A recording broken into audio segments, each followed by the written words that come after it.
Hello and welcome to my video again. This is my second video on the book The Foundations of Indian Culture by Aurobindo. This is only an introduction. The first part of it was covered yesterday in my last video.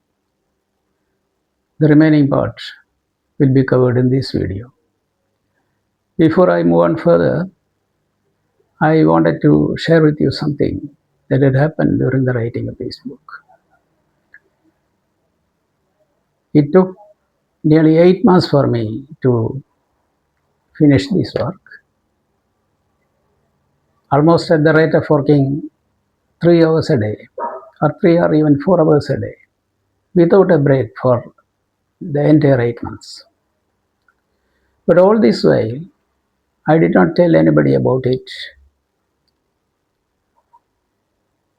Once I was finished, I told about it to one of my friends who happened to be a retired professor of Sanskrit, who immediately wanted me to give a talk on it to a small audience of about 40 or 50 people at his house.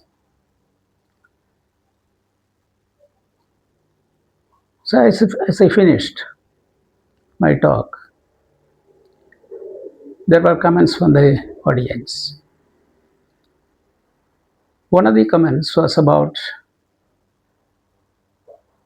Savitri, the poetry book by Sri Aurobindo. I've already mentioned it before that it contains some 24,000, nearly 20,000 lines of poetry. It is a huge book, but I had never seen it before. So being a poet myself, and as one who has started my modest literary journey as a poet, I was seized with a desire briefly to read that book. But then I didn't feel like pursuing it further because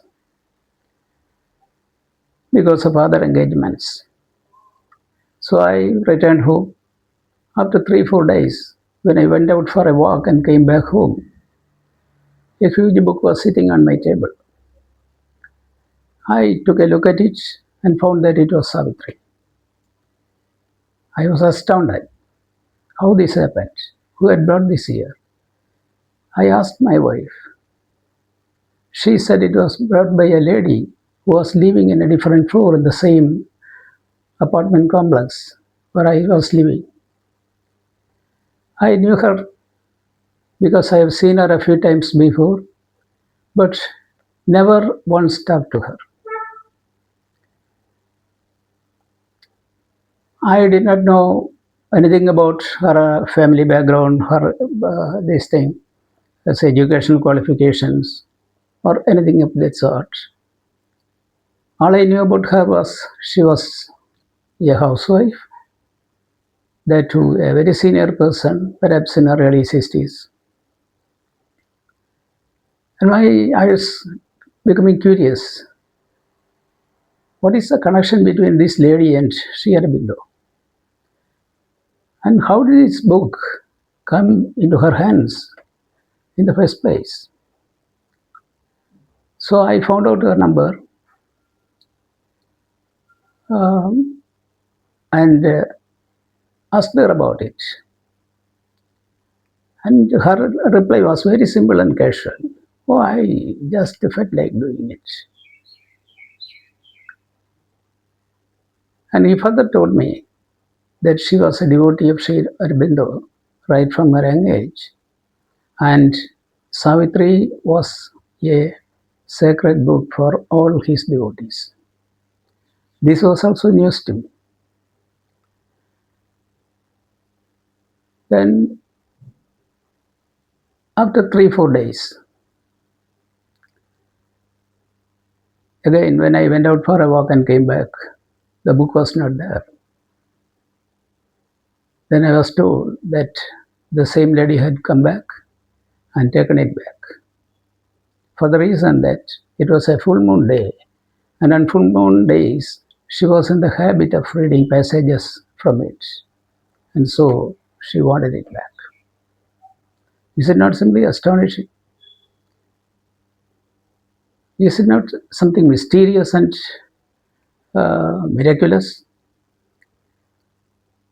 Will I be wrong if I assume that Sri Aurobindo's soul, wherever he is now, was aware of what I was doing and he was pleased with it so much that he was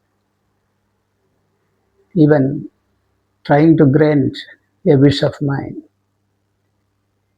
a small wish of mine. Now, before I end, I have to say something else too. Uh, as I said before, this book was written in response to a book that was published in the West, decrying and Indian culture in very bad terms. But this attempt at ridiculing Indian culture had another motive behind it. In fact, there are two motives. One was political, and the other was religious motive. Because at the end of the book, he was asking Indians to adopt the Western faith as well as the Western ways of life, if at all they wanted redemption. So clearly, it was a book that was written with this intention. So, in reply, while you are replying to such a onslaught on Indian culture, you are likely to use intemperate language. Equally strong words or even intemperate words. But Sri Aurobindo does nothing of the sort.